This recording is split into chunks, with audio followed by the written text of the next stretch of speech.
जय श्री राम। जय बागेश्वर। आज मैं आपको भगवान श्री राम के नाना नानी मामा के बारे में कथा बताऊंगी। भगवान श्री राम की कथा में माता कैकेयी का वर्णन कई बार आता है। सभी जानते हैं कि वह कैकेयी देश के राजा अश्वपति और सुलक्षणा की कन्या थी। वह यह वर्णन भी मिलता है कि राजा अश्वपति घोड़ों के देवता थे, लेकिन माता कौशल्या के माता पिता यानी भगवान श्री राम के ननिहाल के बारे में कुछ खास वर्णन नहीं था। जबकि माता कौशल्या अदिति अवतार मानी जाती है। माता कौशल्या को मातृत्व, प्रतिमा और दया, माया की मंदाकिनी तथा तप, त्याग एवं बलिदान की प्रतिमूर्ति कहा जाता है। आइए जानते हैं माता कौशल्या के माता पिता भगवान श्री राम के नानी नाना कौन थे। भगवान श्री राम की माता कौशल्या कौशल प्रदेश की राजकुमारी थी। माता कैकेयी की तरह माता कौशल्या का नाम भी उनके प्रदेश पर आधारित था। उनके पिता का नाम सुकौशल और माता जी का नाम व्रतप्रभा था। कौशल प्रदेश कहाँ स्थित है?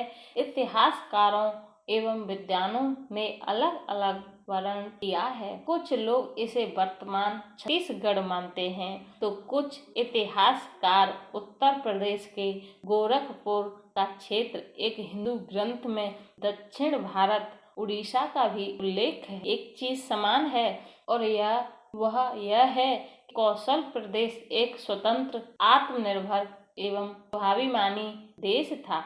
माता कौशल्या के पिता का नाम सुकौशल था, जो महाकौशल राज्य के राजा थे। यह क्षेत्र वर्तमान में मध्य प्रदेश और छत्तीसगढ़ में पाया जाता है। राजा सुकौशल एवं रानी व्रतप्रभा की किसी भी पुत्र संतान का उल्लेख नहीं मिलता। यही कारण है कि महाकौशल की पूरी प्रजा माता कौशल्या को बहन और भगवान श्री राम को अपना भांजा मानती हैं।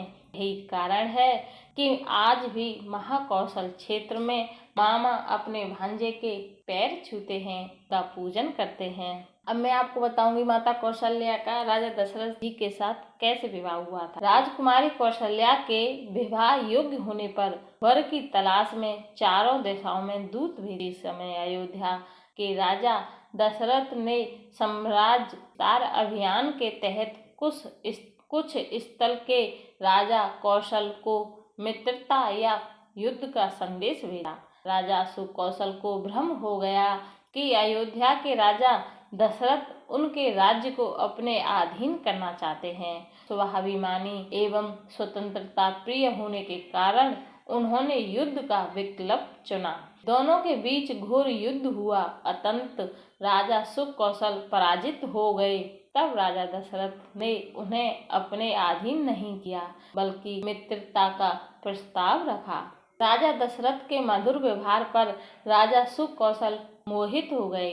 उन्होंने इस मित्रता को संबंध में बदलने का प्रस्ताव रखा और इसी के चलते राजा सुकौशल ने बेटी कौशल्या का विवाह राजा दशरथ से करा दिया। राजा ने देवी कौशल्या को महारानी का गौरव और सम्मान दिया, जिसने कौशल्या की निर्ममता और अधिक विकसित किया।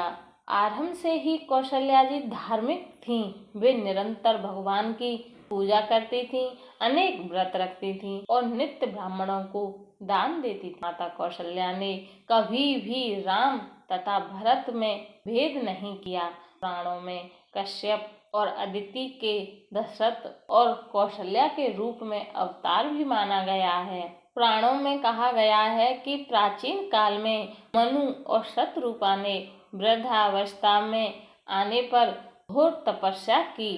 दोनों एक पैर पर खड़े रहकर ओम नमो भगवते वासुदेवाय का जाप करने लगे। उनकी तपस्या से प्रसन्न होकर भगवान विष्णु ने उन्हें दर्शन दिए और वर मांगने को कहा। मनु ने बड़े संकोच से अपने मन की बात कही। प्रभु, हम दोनों की इच्छा है कि किसी जन्म में आप हमारे पुत्र रूप में जन्म लें। ऐसा ही होगा।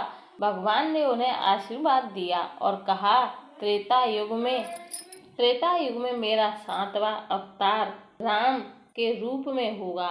त्रेता युग में तुम अयोध्या के राजा दशरथ के रूप में जन्म लोगे और तुम्हारी पत्नी शतरूपा तुम्हारी पटरानी कौशल्या होंगी, तब मैं दुष्ट रावण का संहार करने माता कौशल्या के गर्भ से जन्म लूंगा। जय श्री राम, जय बागेश्वर धाम। अगर आपको मेरी वीडियो अच्छी लगी हो तो प्लीज़ शेयर, कमेंट और सब्सक्राइब करें।